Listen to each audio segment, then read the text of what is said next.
তার এতই দুর্বল মনে হচ্ছে এখনই জানটা বের হয়ে যাবে। ফাইজা আর তার মেড রাতে ঠিকমতো খেতেও দেয়নি তাকে।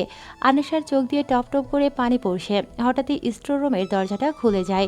আনিশা পিটপিট করে সেদিকে তাকায়, কিন্তু শুধু ছায়াবাদে আর কিছুই দেখতে পাচ্ছে না সে। ধীরে ধীরে সেই ছায়াটি তার দিকেই এগিয়ে আসে। ছায়াটি একদম তার শিওরে এসে থামে। লোকটি আনিশার মুখের কাছে ঝুঁকে পড়ে। আনিশা চোখ মেলে তাকাতে পারছে না, নিজের মুখের ওপর কারো গরম নিঃশ্বাস অনুভব করতে পারছে সে। সাথে সাথে চোখ মেলে তাকায়। তার সারা শরীর অজানা ভয়ে কেঁপে উঠছে, কারণ মেহরাব এখন বদলে গিয়েছে। এখন যদি কেউ তাকে ছিঁড়েও খায়, তবুও সে নিজেকে বাঁচাতে পারবে না। তখনই সেই ছায়াটি আনিশাকে কোলে তুলে নেয় আর স্টোর রুম থেকে বের হয়ে যায়। এক পা করে ছায়াটি আনিশাকে নিয়ে এগিয়ে যাচ্ছে সিঁড়ির দিকে। আনিশা কাঁপা কাঁপা কণ্ঠে বলে, কি আপনি? নামান আমায়। আমার কোনো ক্ষতি করবেন না, প্লিজ। আমাকে বাঁচতে দিন, প্লিজ আমায় ছেড়ে দিন। আনিশার কণ্ঠে স্পষ্ট ভয়ের ছাপ, যেটা সেই লোকটি খুব ভালোই বুঝতে পারছে। সেই লোকটি বাঁকা হেসে বলে, এত ভয় কেন পাচ্ছিস? আমার মেনশানে আমি ছাড়া কার এত বড় কলিজা আছে যে তোকে ছোঁবে? এতক্ষণে আনিশা হাঁপ ছেড়ে বাঁচে, কিন্তু তবুও তার ভয় হচ্ছে। মেহরাব আবার তাকে কোথায় নিয়ে যাচ্ছে? মেহরাব আবার তাকে মারবে না তো? কি হবে এখন তার? ভাবতে ভাবতেই মেহরাব আনিশাকে নিজের রুমে নিয়ে আসে। ধীরে করে তাকে বেরিয়ে শুইয়ে দেয়। আনিশা শোয়া থেকে উঠে নামতেই যাবে, এমন সময় মেহরাব তাকে ধমক দিয়ে আবারও শুইয়ে দেয়। জ্বর বাঁধারি কিভাবে? আর হাত কপাল কাটলো কিভাবে? আনিশা কিছুই বলছে না, জ্বরে তার চোখগুলো ছলছল করছে। মেহরাব আনিশার কপালে হাত রাখে। আনিশার সাথে সাথে মেহরাবের হাতটা সরিয়ে দেয়। এরপর আনিশা আবারও উঠে চলে যেতে নেয়, কিন্তু মেহরাব তার হাত ধরে টেনে বেডে ফেলে দেয়। মেহরাব আনিশার কাছে গিয়ে বলে, কি হয়েছে তোর? যা জিজ্ঞেস করেছি উত্তর কেন দিচ্ছিস না? আর তুই স্টোর রুমে কি করছিলি? ফাইজা তোর রুমে কেন? ওই অসভ্য মেয়েটা কখন এলো আমার মেনশানে? মেহরাবের এতগুলো প্রশ্ন শুনে আনিশা রীতিমতো হতবাক। মেহরাবের সাথে পরামর্শ করেই তো ফাইজা তাকে ওই স্টোর রুমে থাকতে দিয়েছে। না হলে ফাইজার এত ক্ষমতা ছিল না আনিশাকে ওই রুমের থেকে সরানোর। আর মেহরাব আনিশার সাথে এত কিছু করলো, তার কিছুই কি মনে নেই? সেদিনও মেহরাব তাকে চাবুকের বাড়ি মারার পর কিছুই মনে ছিল না। মেহরাবের মতো মানুষ এত তাড়াতাড়ি সব ভুলে কিভাবে যেতে পারে? আনিশার মাথা কাজ করছে না। সকালে মেহরাবকে একরকম দেখলো, আর রাতে মেহরাব একরকম হয়ে গিয়েছে। কি হচ্ছে তাদের অগোচরে? আনিশার ভাবনায় ছেদ পড়ে মেহরাবের ডাকে। কি হলো বল? ওই ফাইজা তোর রুমে কেন? আর তুই বা স্টোর রুমে কি করছিলি? আনিশা মেহরাবকে নিজের থেকে সরিয়ে অভিমানী স্বরে বলে, সেটা তো আপনিই ভালো জানেন। আপনিই তো ফাইজা ম্যামকে বলেছিলেন যে আমাকে যেন উনি শোরুম থেকে থাকতে দেন, আর উনি ওই রুমে থাকেন।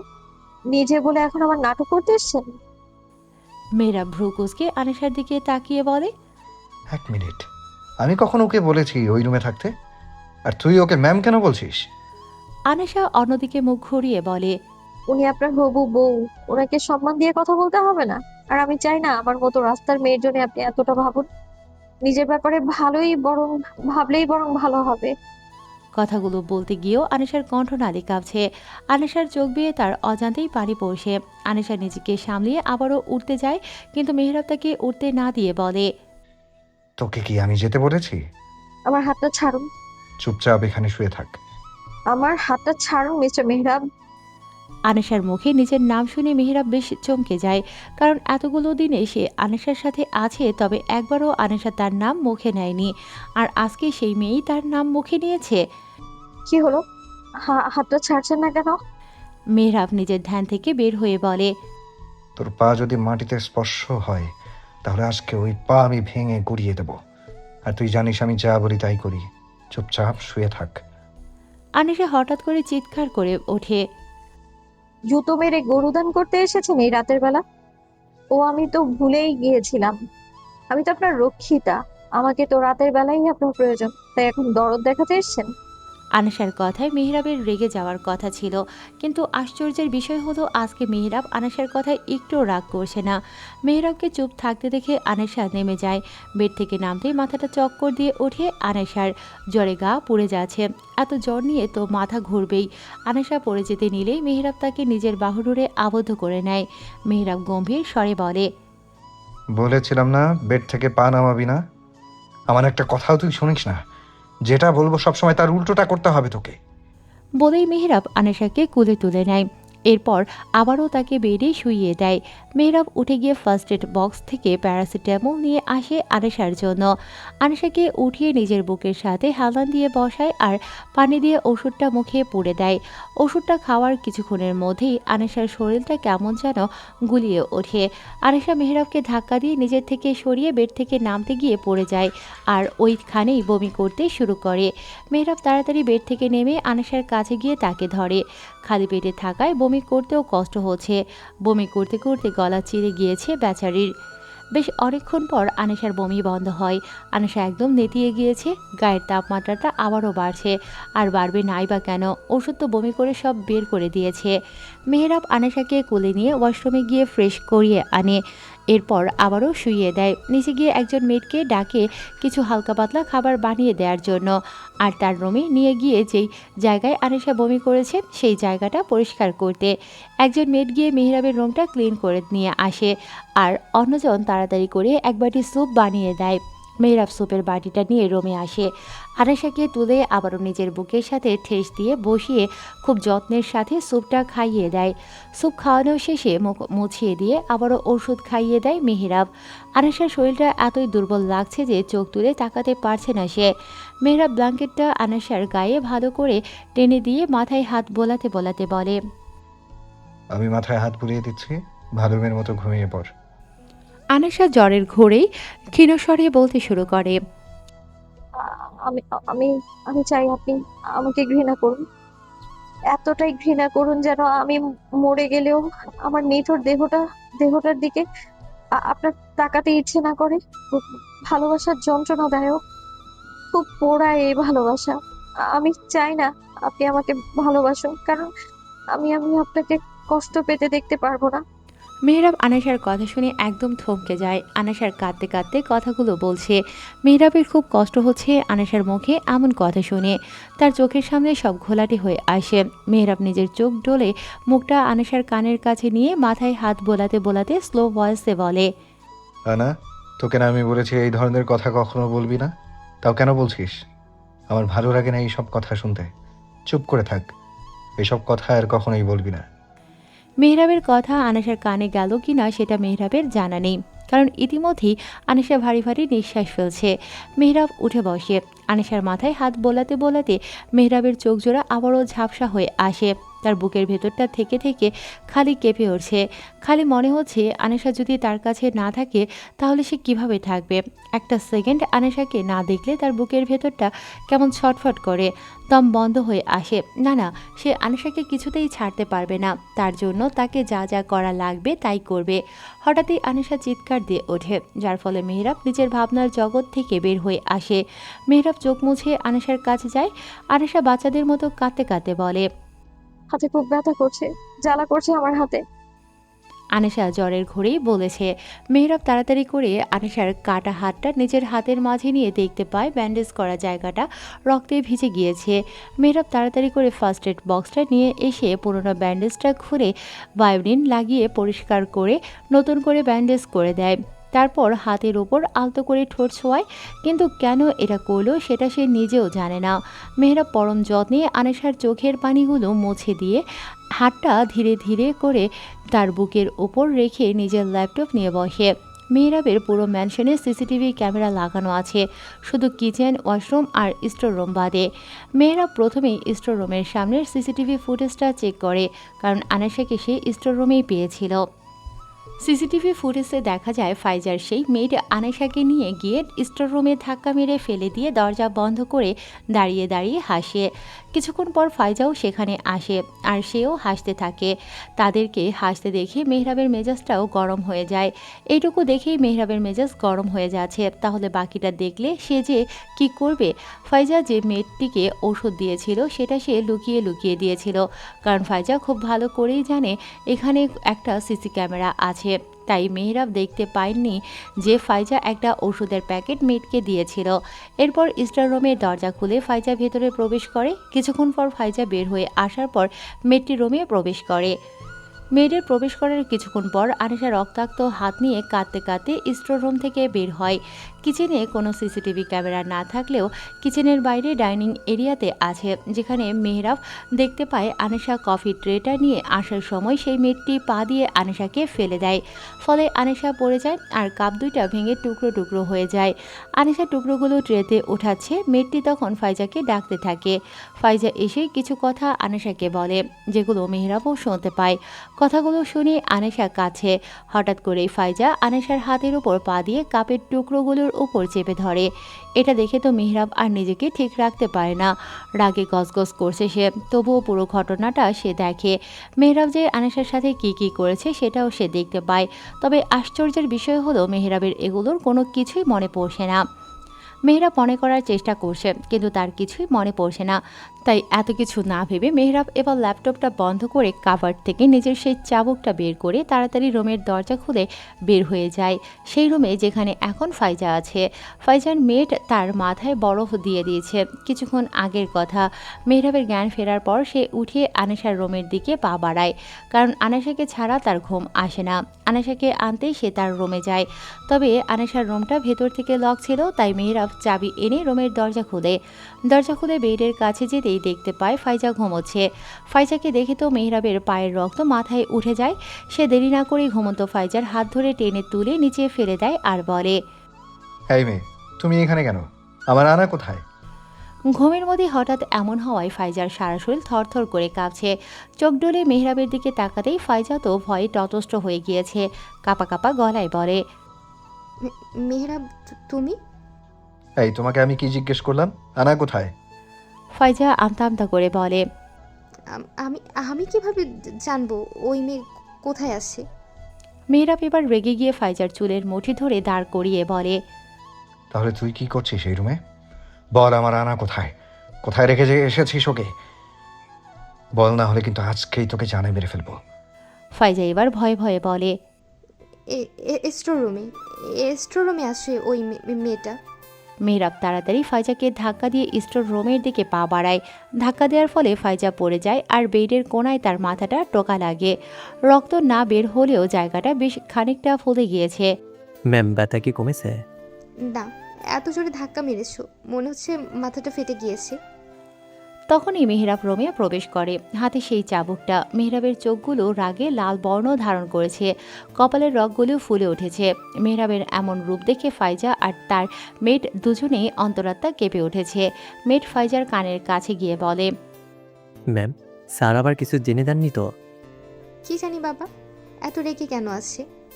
হাতে আবার চাবুকও নিয়ে এসেছে। মনে হয় ওষুধের রিয়াকশন কেটে গিয়েছে, তাই তো তখন আমার সাথে এমন ব্যবহার করলো। মেহরাব চোখের নিমেষেই ফাইজার কাছে এসে তার চুলের মুঠি ধরে কিছু না বলেই টেনে হিঁচড়ে নিচে নিয়ে যেতে লাগে। ফাইজার মেয়েরও তাদের পেছন পেছন যেতে লাগে। ফাইজা মেহরাবের থেকে নিজেকে ছাড়ানোর চেষ্টা করছে, তবে পারছে না। মেহরাব কিচেনের সামনে এসে থেমে যায় আর সেই মেয়েদের দিকে তাকিয়ে হিংস্র গলায় বলে, কিচেনে গিয়ে তাড়াতাড়ি যতগুলো কাপ আছে সবগুলো নিয়ে আয়, তাড়াতাড়ি যা। মেহরাবের কথা শুনে মেয়েদের গলা শুকিয়ে যায়। মেয়েটি যাচ্ছে না দেখে মেহরাব আবারও চিৎকার করে বলে ওঠে, এই, কানে শুনতে পাচ্ছিস না? তাড়াতাড়ি যা। এবার মেয়েটি কাঁপতে কাঁপতে কিচেনে গিয়ে সবকটা কাপ বের করে আনে। এতক্ষণে বাকি মেয়েরাও নিজেদের রুম থেকে বের হয়ে আসে। তারা সবাই দাঁড়িয়ে দাঁড়িয়ে দেখছে। সব কাপগুলো ভাঙ। ম্যাম, মানে? বাংলায় বলেছে, অন্য ভাষায় না। কাপগুলো ভাঙ, তাড়াতাড়ি কর। মেহরাব এখনও ফাইজার চুলের মুঠি শক্ত করে ধরে আছে। মেয়েটি সব কাপগুলো ভেঙে ফেলে। মেহরাব এবার ফাইজার চুলের মুঠি ধরে টেনে সেই ভাঙা কাপের টুকরোগুলোর উপর ফেলে দেয়। এরপর ফাইজা মেয়েটির কাছে এসে তাকেও সেই টুকরোগুলোর উপর ফেলে দেয়। সাথে সাথে এই জায়গাটা রক্তে ভেসে যায়। ফাইজা আর সেই মেয়েট ব্যথায় যন্ত্রণায় চিৎকার করছে। সেখান থেকে ওঠার ক্ষমতা তাদের হচ্ছে না। এবার মেহরাব তাদের দিকে এগিয়ে এসে বলে, তোরা আমার সাথে কি এমন করেছিস যে আমার কিছুই মনে পড়ছে না? ফাইজা তো ভয়ে কলিজার পানি শুকিয়ে যাচ্ছে। মেহরাব যদি সবটা জেনে যায় তাহলে তাদের সব প্ল্যান নিমিষেই শেষ হয়ে যাবে, কিন্তু এটা তো হতে দেওয়া যাবে না। কি হলো, কিছু বলছিস না কেন? বল, কি করেছিস আমার সাথে?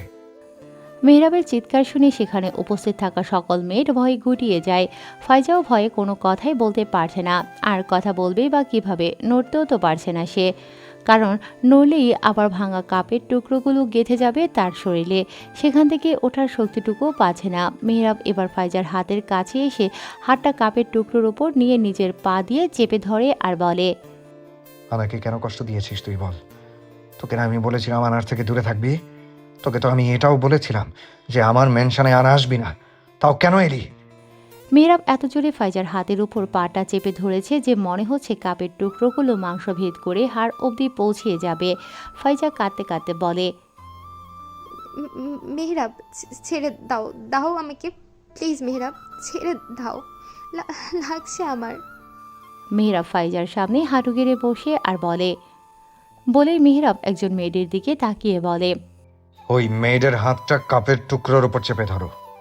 মেহরাবের কথা মতো একজন ফাইজার মেয়েদের হাতে কাপের টুকরোর উপর চেপে ধরে। সাথে সাথে সেই মেয়ের চিৎকার দিয়ে ওঠে। মেহরাব উঠে নিজের হাতের চাবুকটা শক্ত করে ধরে আর একের পর এক চাবুক দিয়ে ফাইজা আর তার মেয়েকে আঘাত করতে থাকে। আজকে ফাইজা মেহরাবের ধৈর্যের সকল সীমা পার করে গিয়েছে। এক সময় গিয়ে মেহরাব থেমে যায় আর একজনকে বলে জাহিদকে ডেকে আনতে। কিছুক্ষণ পর জাহিদ ম্যানশনে প্রবেশ করে। মেহরাব জাহিদকে দেখে বলে, মিস্টার নাবিলকে কল করে এখানে আসতে বলো, ওনার মেয়েকে যেন উনি এসে নিয়ে যান। বলেই মেহরাব চাবুকটা নিয়ে উপরে চলে যায়। মেহরাবের যাওয়ার দিকেই তাকিয়ে আছে ফাইজা। তার জামা কাপড় রক্তে ভিজে গিয়েছে, শরীরের আঘাতের চিহ্ন। চিৎকার করতে করতে গলা চিড়ে গিয়েছে ফাইজার। ফাইজা একটা বাঁকা হাসি দিয়ে কাপা কাপা গলায় বলে, ওই রাস্তার মেয়েটার জন্য আমাকে আজকে তুমি মারলে, তাই না?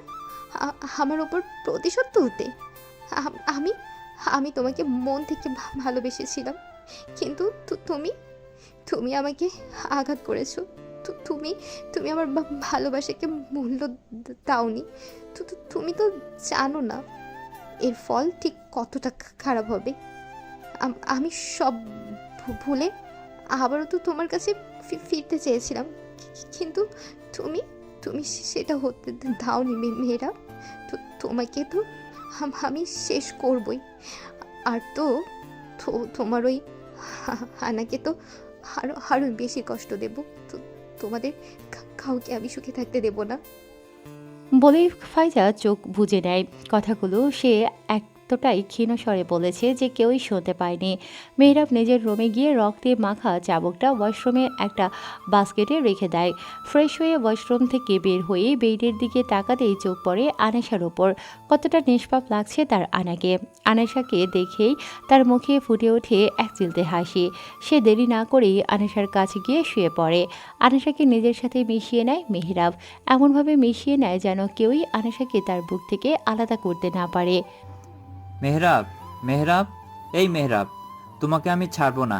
ভেবেছিলাম তোকে বাঁচিয়ে রাখবো, কিন্তু না, তোকে বাঁচিয়ে রাখা যাবে না। তুই আমার মেয়েকে আঘাত করেছিস, এর ফল তো তোকে ভোগ করতেই হবে। আমার মেয়েকে আঘাত করে তুই ওই আনাইশাকে নিয়ে সুখে থাকবি, সেটা আমি হতে দেব না।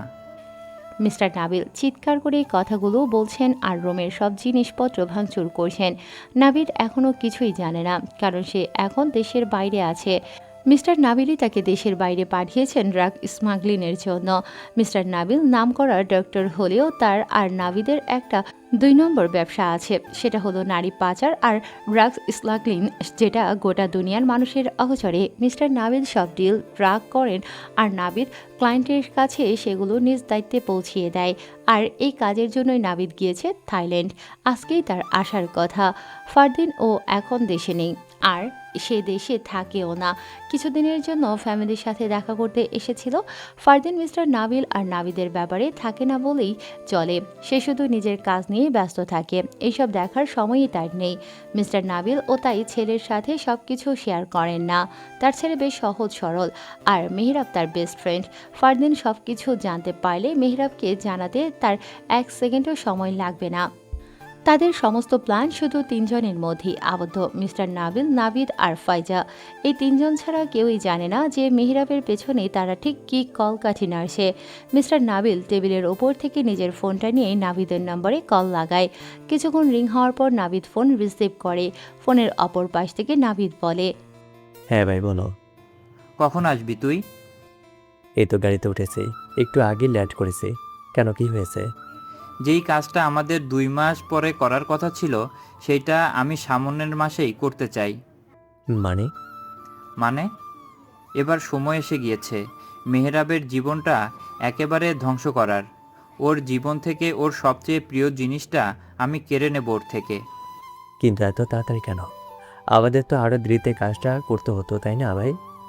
মিস্টার নাবিল তখন নাবিদকে সবটা খুলে বলেন। সবটা শোনার পর নাবিদের মাথায় তো দাউ দাউ করে আগুন জ্বলছে। নাবিদ তো পারছে না, এক্ষুনি মেহেরাবকে খুন করে দেয়। শোন, তোকে আমি যা যা বলছি তাই তাই করবি। মিস্টার